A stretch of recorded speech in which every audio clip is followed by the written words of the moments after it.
It's good.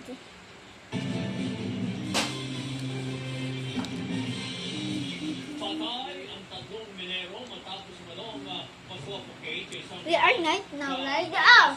Misamis Oriental, Lunes na We are night now, right? And the other one is morning. America's morning now. Yeah. It's morning for us now. America is night. There. Right. This is correct. Nakaligtas na ng isa nilang kasamahan at sinunod sa ospital.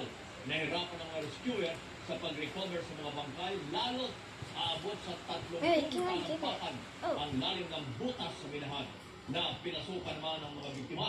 Patuloy ang investigasyon sa sangin ng pagkamatay ng tatlo at kung anong klaseng pagmimina ang ginagawa nila sa naturang lugar. Nagkainitan si Senator Alan Peter Cayetano at Senator Nancy Binay sa pagdinig ng Senado ukol sa gastusin sa ginagawang bagong Senate building. Nauwi pa ito sa pagbok ang Binay sa naturang pagdinig. Nagpapatrol, Willard Sheng.